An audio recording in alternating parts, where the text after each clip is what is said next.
Welcome everyone to Beacon of Light podcast tonight. We'll wait for everyone to kind of pop up here.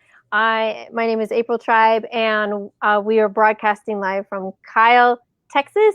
And my lovely guest tonight is Miss Kathy Studer. And Kathy, where are you from? Columbus, Ohio. Awesome. So she's up there in Columbus, down here in Texas, kind of everyone in between. This is globally, so anyone can pop up at any time. Please share, like, comment. We love to read the comments because it gives us energy. It fulfills the mission of this conversation, which is tonight becoming whole and allowing light to shine. So this is going to be an awesome thing. One last little bit of business before we get started is tonight I'll be giving away a free copy of Out of Darkness for those that are able to participate and, share some great comments and things like that. We want you to know that your activity here within this conversation is really key and important. So share where you're from and let's go ahead and get this party started. It looks like we have a few people. Oh, look, yay, Columbus. We're getting it going. Hello, Miss Renee. Thank you so much for your support. So, Miss Kathy, share a little bit about yourself. Well, I am been married to my husband for 32 years. We have a daughter who is 24, soon to be 25. I have a son who's 28, soon to be 29. And our third child is our loving yellow lab, Levi. And if you follow me on Facebook and Instagram, you have probably seen Fridays with Levi's.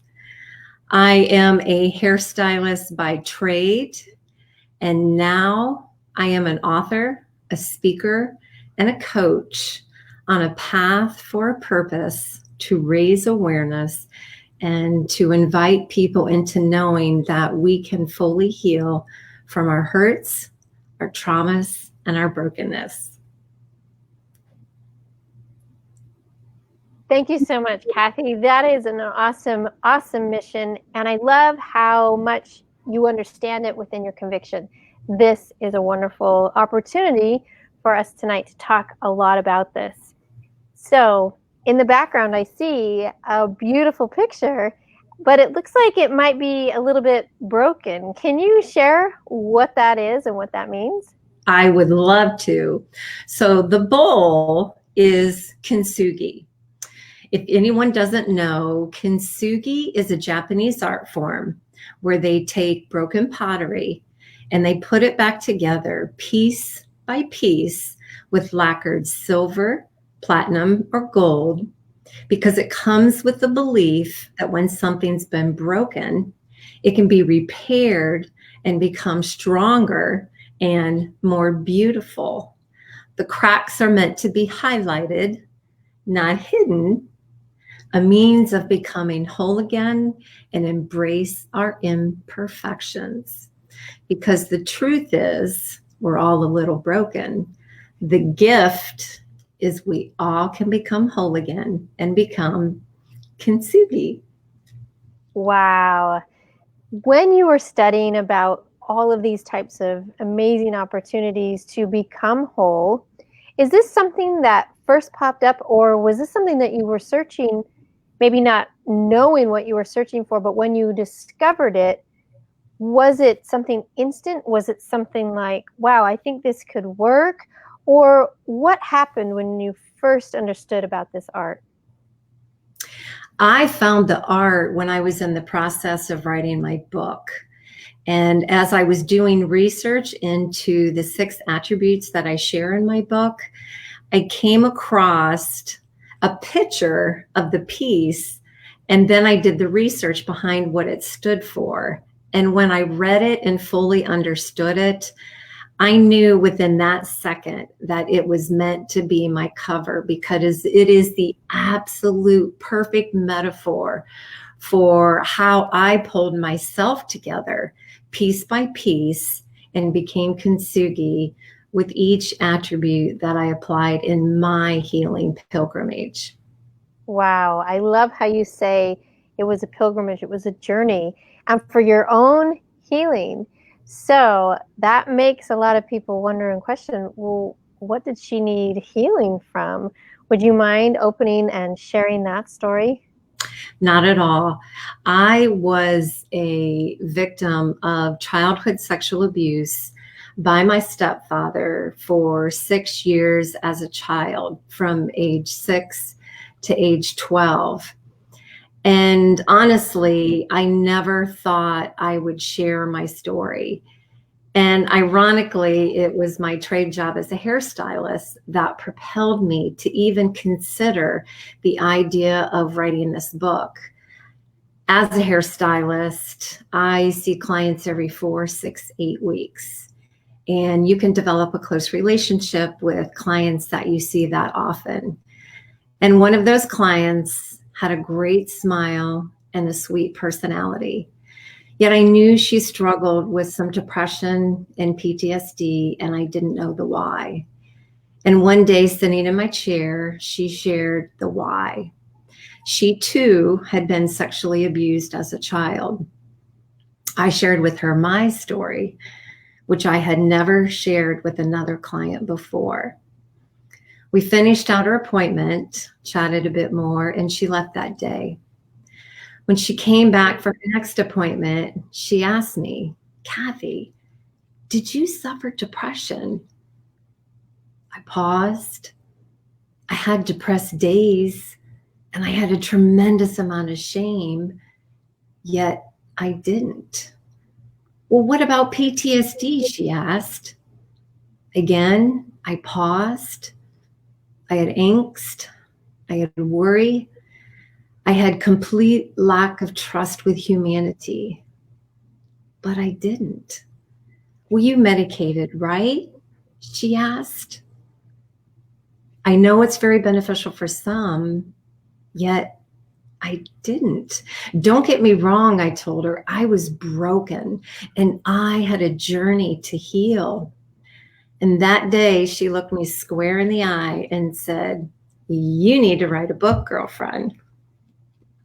And I laughed it off that day. I couldn't see the value, but it laid on me. And in the days to come, I went into deep introspection, reflection, and prayer. Dare I write a book? So I started to write down attributes I applied, books I loved, quotes that empowered me, scripture I drew strength from. Now what? I've got an unorganized pile of index card of notes and research. Then I was invited by a dear friend to United Way Women's Leadership Network talk. Brooke Axtell was speaking.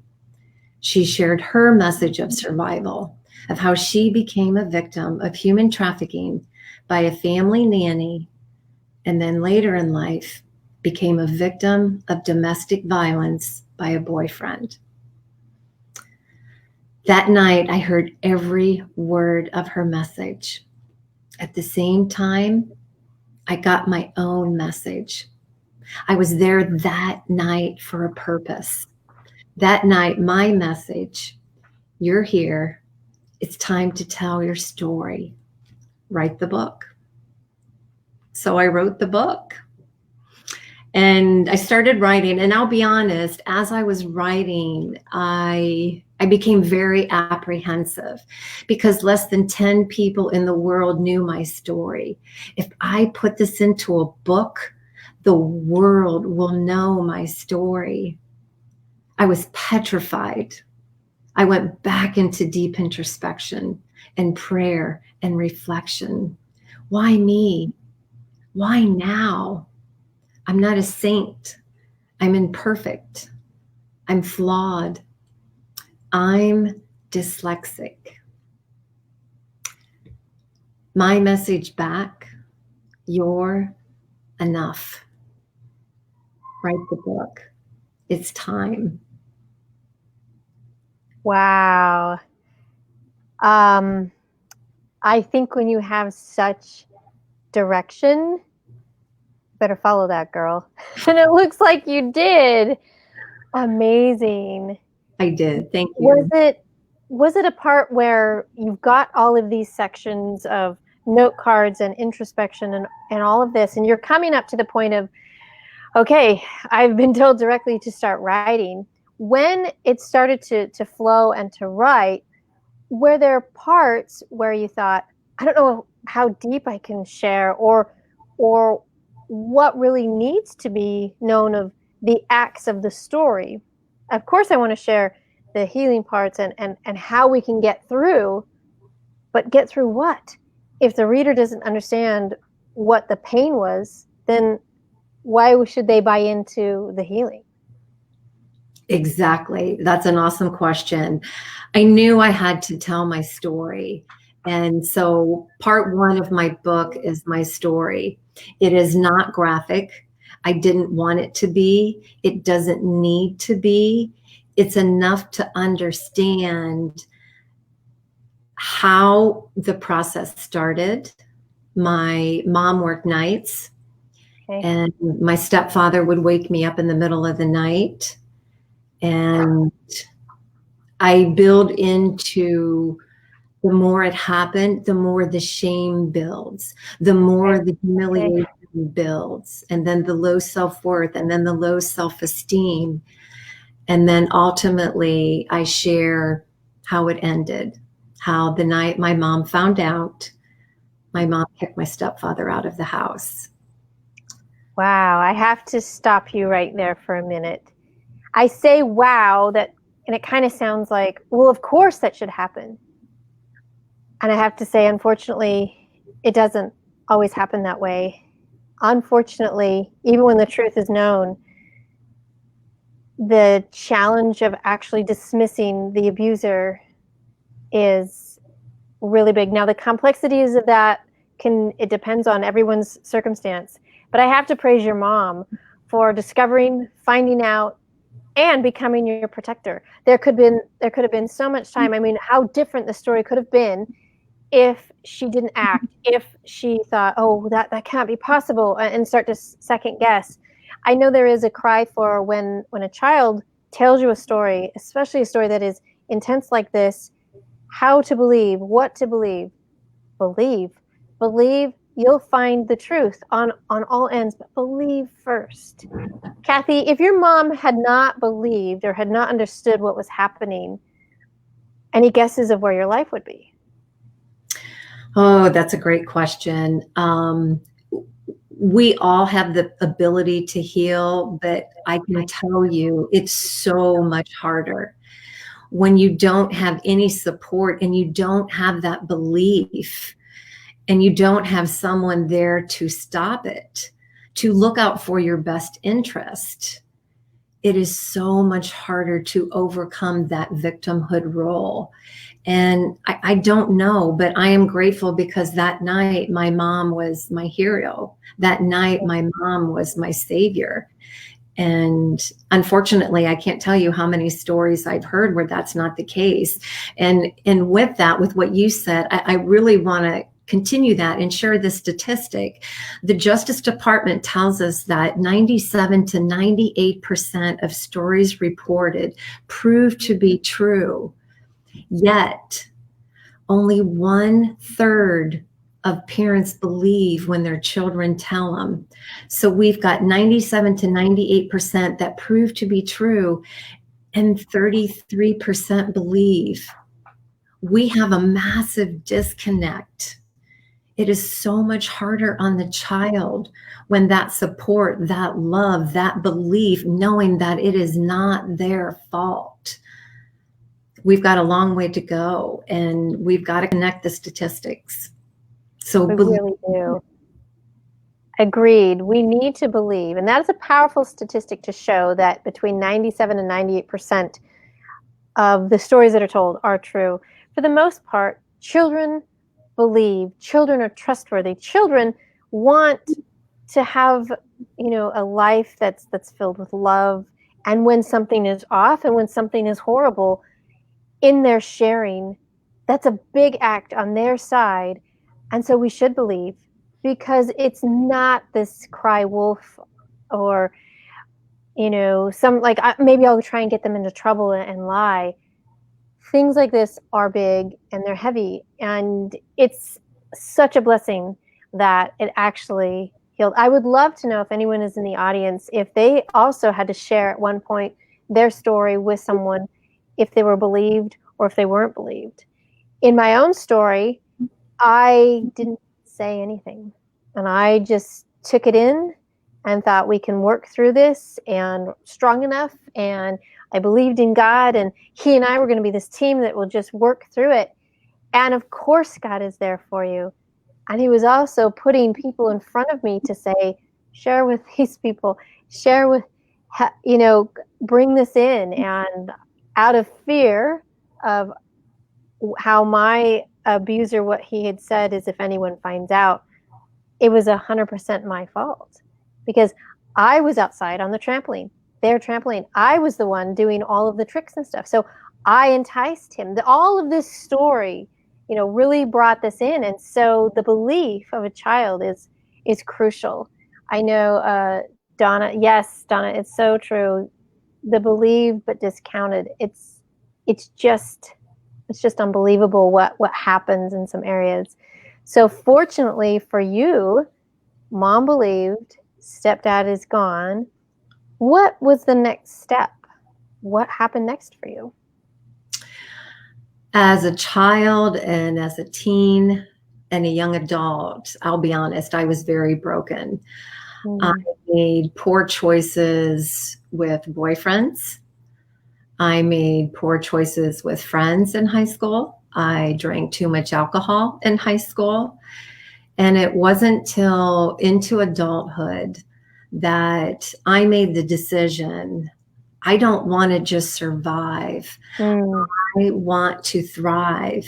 And if I want to have success in my life, I have to heal.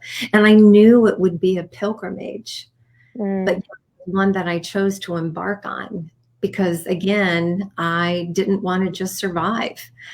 I wanted to journey towards kintsugi.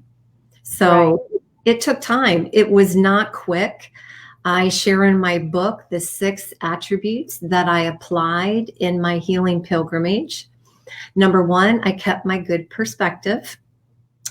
Number 2, I continued and expanded my resilience. Number 3, I grew my gratitude. Number 4, I added self-compassion, which I had none. Number 5, I found my faith, which was hard. And lastly, the last piece pulling me back together was I allowed forgiveness, which felt impossible. And I have to say, and I gave those to you in the order of what was the easiest for me to what was the hardest. And the last 3 were by far the hardest. Self-compassion is incredibly hard when we carry the shame and the humiliation and the very low self-worth and the very low self-esteem. But I had to make a choice to be aware of the self-conversations I had with myself. I had to stop bullying myself. I had to talk to myself the way I talked to my best friend.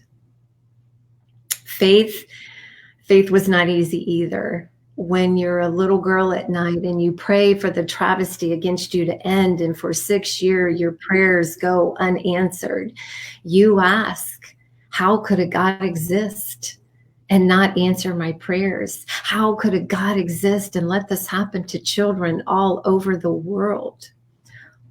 Or if he does exist, does he think I'm bad too and deserve it?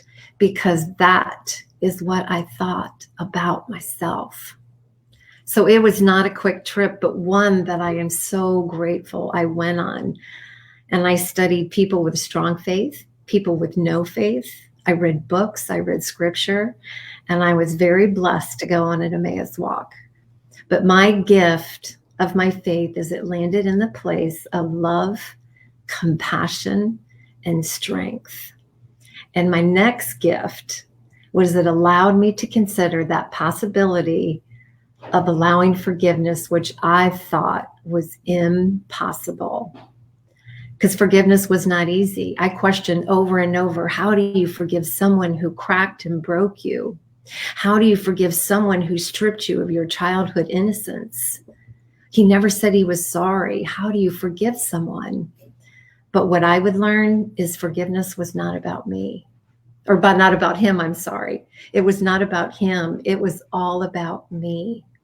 There's a saying I love: holding on to anger and resentment is like drinking poison, but expecting the other person to die. We think it hurts them, but it doesn't. It hurts us. It holds us back from our own power. They still control and have power over us when we don't forgive. Forgiveness can be the last piece allowing you to become whole again, become kintsugi, and allowing your light to fully shine. Wow. This has been a blessed evening. The understanding about forgiveness is truly that last step. And there's so many processes that come up prior to. When I share this information and journey with a lot of the people who I help who have just left their victimhood, right? That it's just still raw. And so many of them want to share the story. And in that first story that they share, it is the raw, bleeding, painful mess. Yet it's that first step. It must be taken.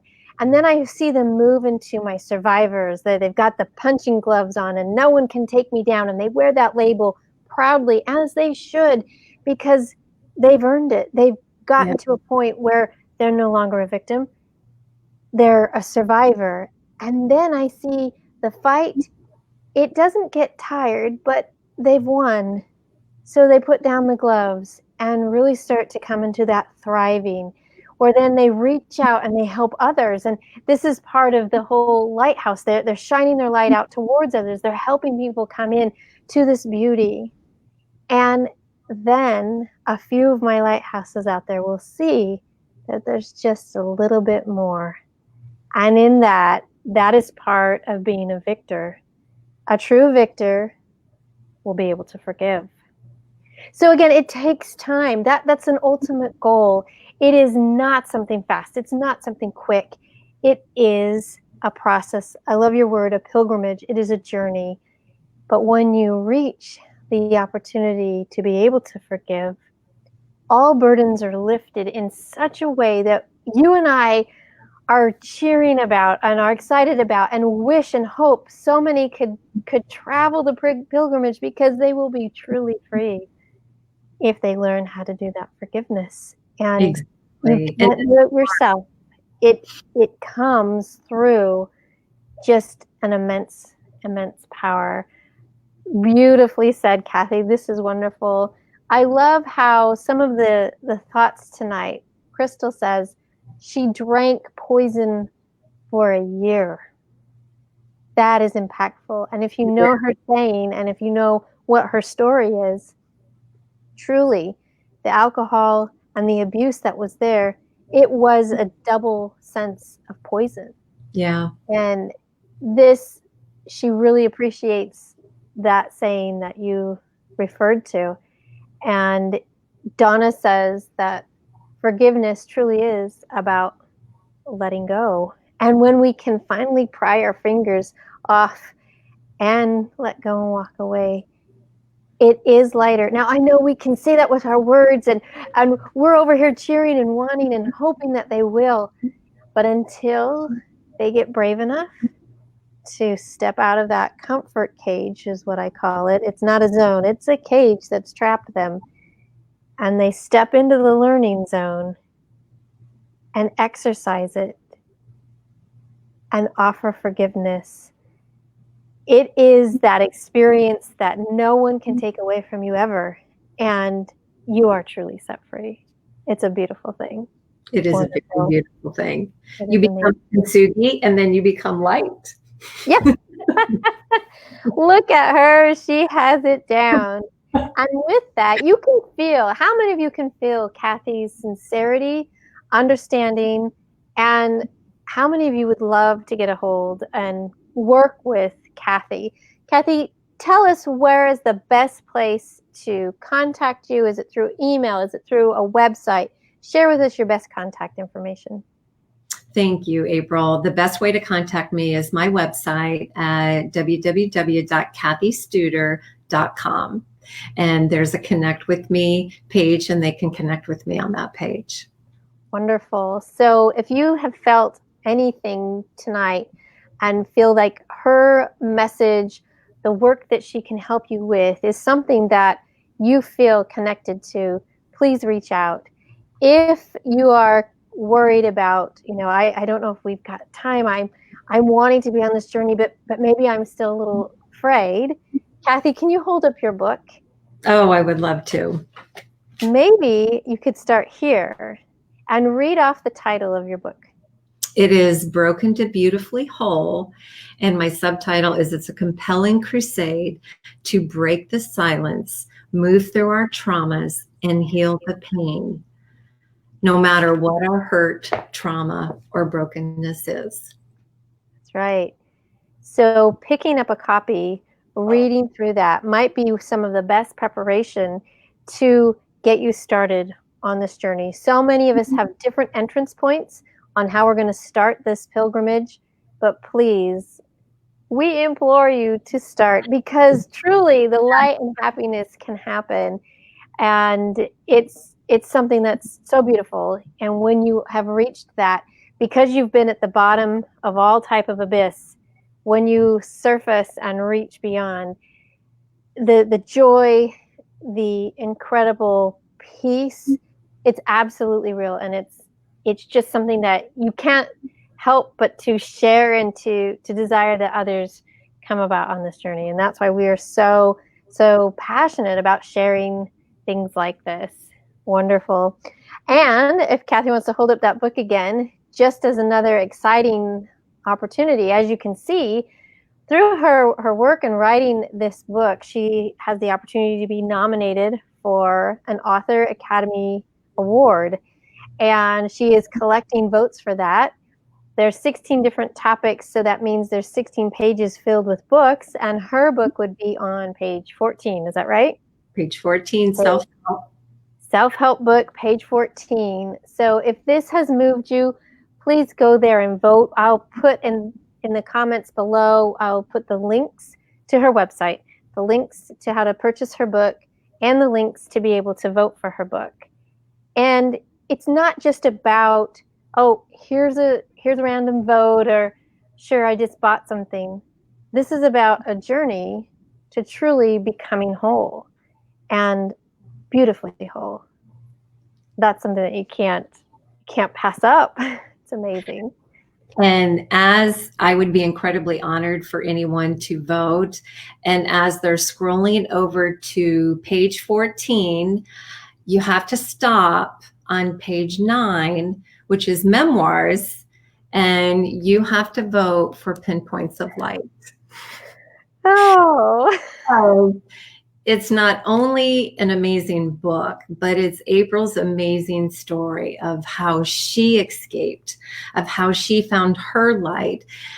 And a vote for April's book is a vote closer towards this book becoming a movie, because it deserves to become a movie. Okay. You caught me right off guard, girl. Well, you deserve it. You deserve it. So thank you. I would finish with, the best thing is to vote for both books. So page 9, page 14. But the beauty with the whole message is when we become kintsugi and when we find our light and we shine, the most important gift is it brings us to joy. It brings us to fulfillment, and it allows us to truly find our purpose in life and what we were brought here for.